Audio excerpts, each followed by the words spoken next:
সকাল সকাল ঘুম থেকে উঠেই বেডরুমের এই জানলাটা আমি খুলে দিই, খুলে একটু বাইরেটা দেখে নিই, এটাই আমার অভ্যাস। তো এই গাছগুলোর না অবস্থা ভীষণই খারাপ, এদের একটা ব্যবস্থা করতেই হবে।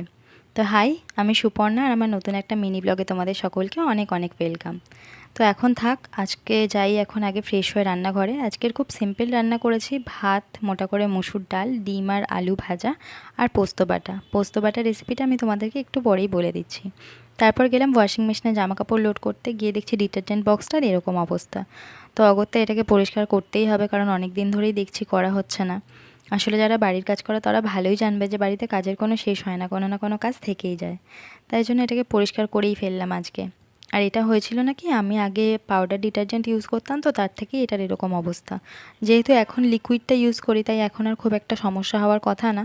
তাই জন্য এটাকে একটু পরিষ্কার করে আবার নতুন করে লাগিয়ে দিলাম। দেখা যাক এবার কী হয়। তারপর যে গেলাম হচ্ছে আমার ওই গাছের পরিচর্যা করতে। না, পরিচর্যা বিশেষ কিছু আমি জানি না। আসলে হয়েছে কি, এবারে এত বৃষ্টি হয়েছে যে টবের মাটিগুলো ম্যাক্সিমাম ধুয়ে বেরিয়ে গেছে। তাই মাটি কমে গেছে, আর গাছগুলো যেহেতু অনেকটা লম্বা হয়ে গেছে, তাই ওদের গোড়াটা আলগা হয়ে গেছে, এবার ওরা মাটির দিকে ঝুঁকে পড়ছে। তো কি করব আমি, আপাতত মাটি তো আমার কাছে নেই, তাই জন্য ওদেরকে দড়ি দিয়ে গ্রিলের সাথে বেঁধে দিলাম ভালো করে। পরে মাটি এনে অন্য কিছু একটা ব্যবস্থা করা যাবে।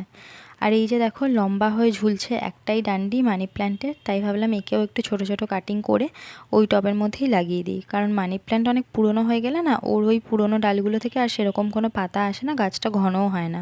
তাই জন্য আমি যখন বেশি লম্বা হয়ে যায় এটাই করি, পুরনো ডালগুলোকে কেটে বাদ দিয়ে দিই, আর যে নতুন ডগাগুলো থাকে ওগুলোকে ছোট ছোট করে কেটে আবার ওই টবেই লাগিয়ে দিই, বা অন্য টবেও লাগাতে পারো। তো মানি প্ল্যান্ট এইভাবেই মানে যদি তুমি ঘন করতে চাও এইভাবে করতে পারো। আমিও বিশেষ কিছু জানতাম না, গাছের সাথে থাকতে থাকতে অনেক কিছু শিখেছি। কারণ সত্যি কথা বলতে এদেরকে না খুব বেশি কিছু করতে হয় না, একটু সামান্য যত্ন করলে এরা তোমাকে অনেকটা ভালোবাসা দেয়। আর আমি যেহেতু ম্যাক্সিমাম টাইম একা থাকি, তাই জন্য আমার এদের সাথে ভালোই সময় কেটে যায়। কখনো মনে হয় না যে আমি একা আছি। বৃষ্টি পড়লে বেশ দেখতেও ভালো লাগে, আর যখন হাওয়া দেয় তখন তো আরও সুন্দর লাগে। তো যাই হোক, এটাকে আমি একটু করে নিই আর তোমাদের সাথে পোস্ত বাটার রেসিপিটা শেয়ার করে নিই।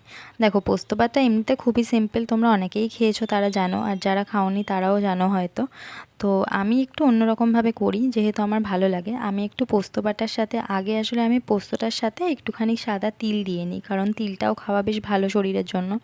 আর তার মধ্যে একটু নারকেল, যেহেতু ফ্রেশ নারকেল সবসময় থাকে না, তাই আমি নারকেলের পাউডারটা ইউজ করি, আর ওর সঙ্গে একটুখানি পাউডার মিল্ক আর একটু চিনি, নুন, কাঁচা লঙ্কা, ব্যাস। এই তিনটে জিনিস 5 মিনিট মতো ভিজিয়ে রাখি, তারপর মিক্সিতে ভালোভাবে ব্লেন্ড করে নিই। গরম ভাতের সাথে খেতে কিন্তু দারুণ লাগে, আমার আর ওর দুজনেরই পছন্দ। তাই যেহেতু আজকের মেনু খুব সিম্পল, তাই জন্য আজকে ভাবলাম ওটাই বানিয়ে নিই, চটজলদি হয়েও যাবে একটা পদ।